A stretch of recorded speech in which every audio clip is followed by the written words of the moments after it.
G'day, you've caught me at a time where I am both excited and a little bit nervous because this video represents the launch of my Denix, and my Denix is my first venture in tool making.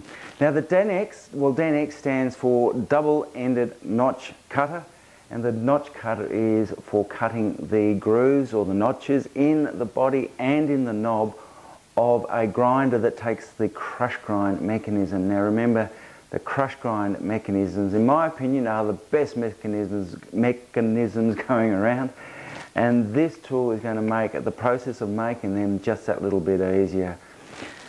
Let's have a closer look. Now the Denix is a fairly simple tool. It has got this cutting edge just here and a similar cutting edge up the other end, and now that profile there of that cutter is the profile of the lug. Now this here, it should be blunt, and so should that shoulder there. They should be blunt, so they should not be cutting at all. And I have blunted those, dulled those edges off. Now this shoulder here is our depth gauge. So this is the depth that you need to cut that notch for the body, and up the other end where the distance between the cutter and the shoulder is narrow or shorter, is the end that you use to cut the knob, or the notch for the knob. So I'll show you how to use it. Now there is the handle. I can't stress enough that you've got to have a handle for this. I've made these handles with that section or that groove in there, so that this notch cutter, the Denix, will slide in there and come out so that you can swap ends like so. But it is very, very important that you do use this in a handle. Not using it in a handle means that this isn't long enough, number one, especially when you're coming to do the body, but number two, it means that you are holding a sharp end in your hand like so, which could cut. Not badly, but it just might cut. So it is so important that you do have some sort of handle made up for this. Now here is the body of a grinder that I've got all set up. So I've got the longer shoulder end protruding from the tool, so there it is like so, and I'll show you how I'm going to cut this. Now this shoulder here is going to rub on the first shoulder inside here, so not the end of my grinder, but there is another shoulder in there where one hole meets a smaller hole, and I'm going to rub that shoulder on that shoulder in there, and then the groove or the cutter here is going to be just pivoted sideways and into the body to cut it. Lathe going. Now I've got it on a little over 1,000 RPM. That's fast enough. There it is, rubbing.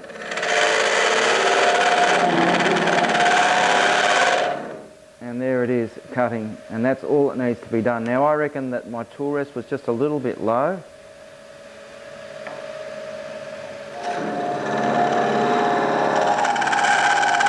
That probably would have been a better way of doing it, but there it is. That's the notch cut for the body. Now let's see if we can see that. It's not particularly interesting to see, but I hope we can see that groove in there okay. Right, so there is the notch for the body, as simple as that. I'm now going to turn this on the end like so, and there is the notch cutter ready to cut the groove for the knob, so I'll get that organised now. Right, I've got my knob in the jaws of my chuck here, and I've drilled the 22mm hole up in there. Tool rest, now this is probably, the tool rest height is probably on centre, so this is going to cut above centre a little bit. So above centre, on centre, around about there is good. Now I'm going to rub this shoulder against this front shoulder here like so, and then I'm going to pivot the cutter into the wood, into the side of the wood. So revs about 1,000 RPM. There we go. So rubbing the shoulder. And it's as simple as that. And there is my groove. Now that, as I said before, is not only the right depth, but it is the right profile for the lugs. Now just a little bit about sharpening. I would be reluctant to actually sharpen this the bevel itself of the edge. I'd be more inclined to just grab a diamond paddle like so and just sharpening the top there like so. Now you are not going to find that this is going to need a lot of resharpening. It doesn't have to be a clean cut in there. You probably won't be using it as much as I do, and I certainly sharpen mine very, very rarely. But when you do, just a bit of a hone on that top surface there will be sufficient. So that's the sharpening of the Denix. They do come sharpened, so you don't need to do any initial sharpening. It's just a touch-up whenever you might need it. So there it is, the Denix. Hop online, uturn.tv. There you go, www.uturn.tv. Thank you very much, Peter Stray, for my sign. Beautifully carved sign on red gum. Thanks, Peter. Go to that store and you'll see the Denix. Now, I can post these internationally a lot cheaper than I can, believe it or not, with the handle, because that represents a